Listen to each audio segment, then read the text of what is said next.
I'm Reisigo, and I'm attempting to complete every single GameCube game, but I'm randomizing what game I'm playing next. In this episode, we're buying another ticket to the Namco Museum and playing Namco Museum. So let's see how our experience with Namco Museum went in 2024. Namco Museum was released on December 4th, 2001, and was developed by Mass Media and published by Namco. In Namco Museum, which I've now said like 10 times, we're going to go through each game and set a brand new high score. Since we played a lot of these games in the Namco Museum 50th Anniversary Collection, we're only going to focus on 3 games and a secret unlockable game. Once we set the high score in those games, we'll consider this one complete for the challenge and move on to the next game. If you want to see the previous games from this collection, check out the Namco Museum 50th Anniversary video, and I will link that at the end of this one. With that being said, let's talk about Namco Museum. Namco Museum is a collection of Namco games on one GameCube disc. This allows for us to play these games outside of an arcade. This collection added quality of life to each one of these games, as well as making them easier to get bonus lives, and even some games just giving you unlimited continues.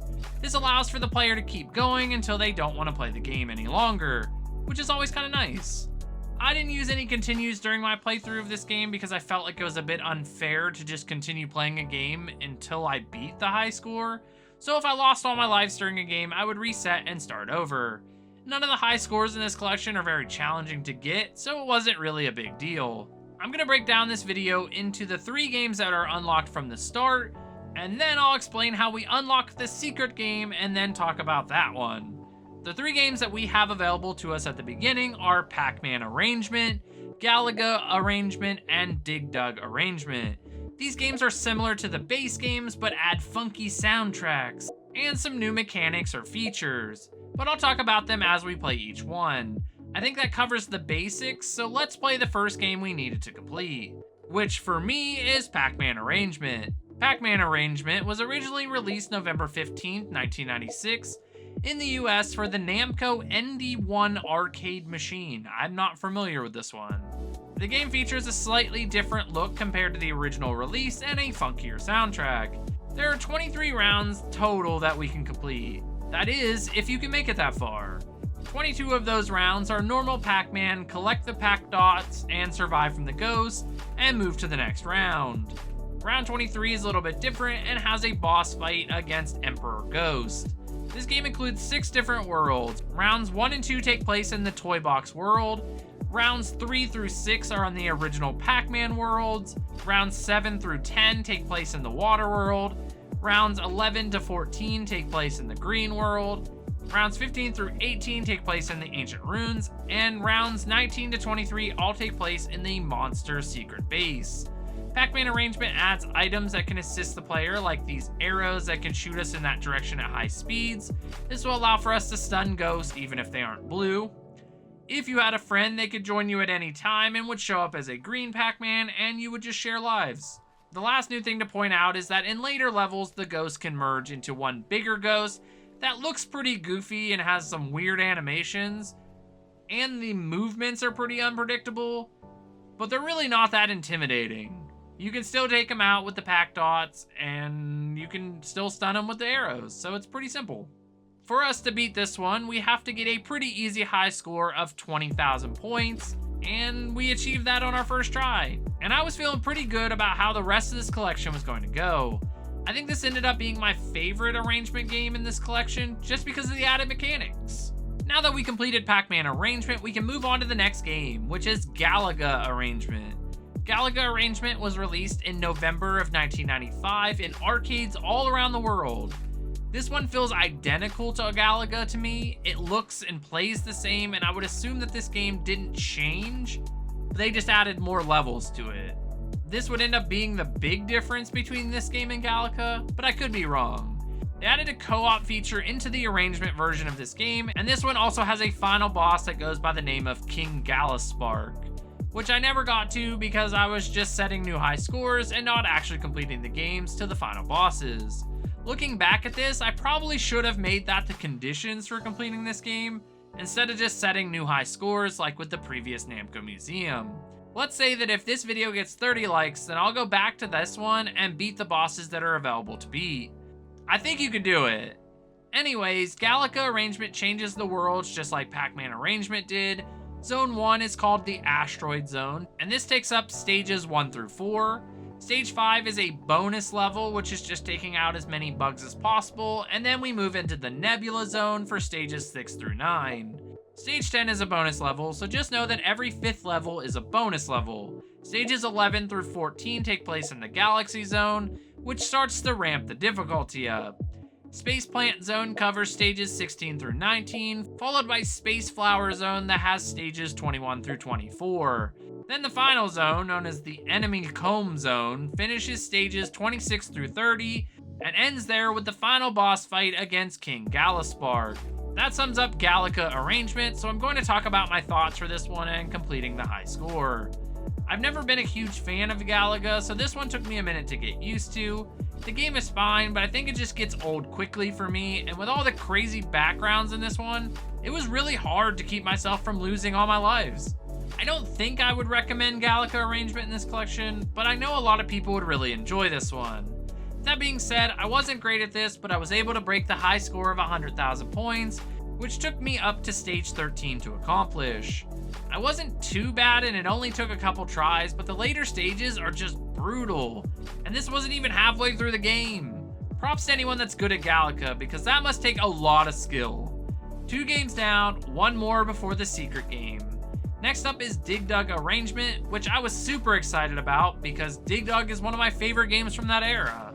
I feel like I've been naturally pretty good at it, and something about using an air pump to blow up enemies always made me laugh as a kid. Dig Dug Arrangement was released in 1996 into arcades as part of the Arrangement series. The Arrangement series is just kind of what we've been playing in this collection. This one stays very true to the design of the original Dig Dug, but includes a better soundtrack.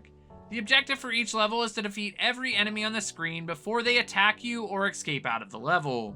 To destroy enemies, we can use our air pump harpoon or by digging paths that have these rocks that will fall onto the enemies. Using the rocks will give you more points, but it isn't always the easiest thing to do. After completing each level, we move on to the map for this game. This map is called the World of Dig Dug, and it will show you all the missions that you have to complete. Dig Dug Arrangement includes new enemies, power-ups, and boss fights. The boss fights were new, I think, because this was the first time I remember Dig Dug ever including boss fights. But I could be wrong about that, let me know. We only needed a high score of 10,000 points to complete Dig Dug Arrangement, but I continued to play because it felt like I hadn't done anything.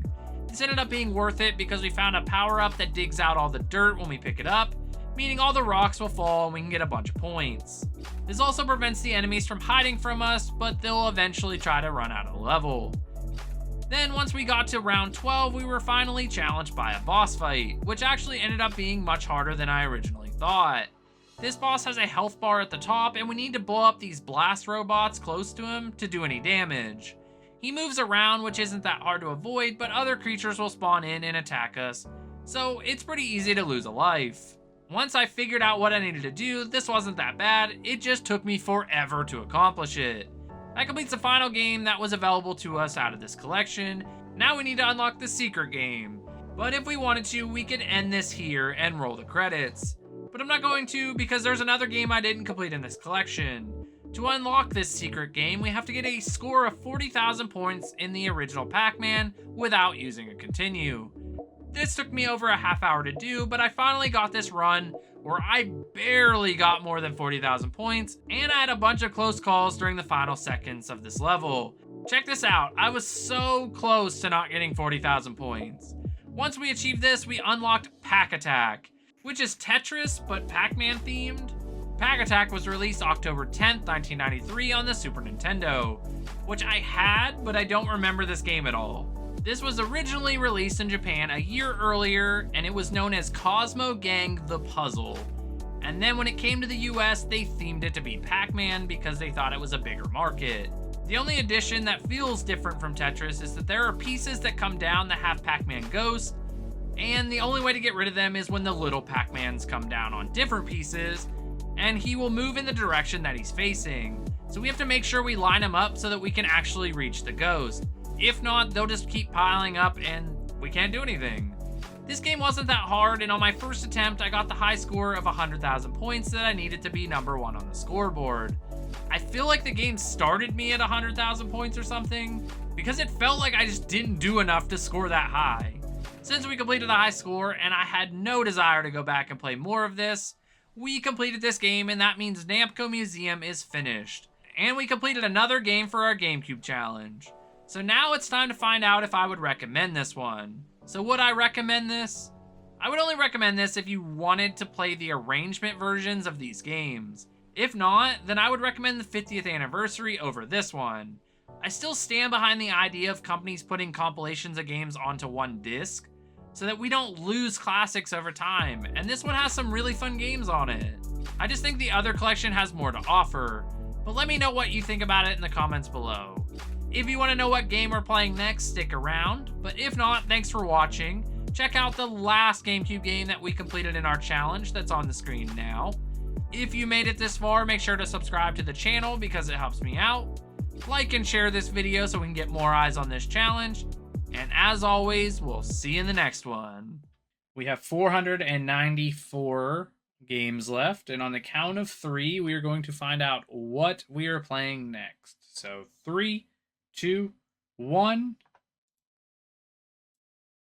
139, which is a game called Fireblade. Flight simulation video game. Made by Midway.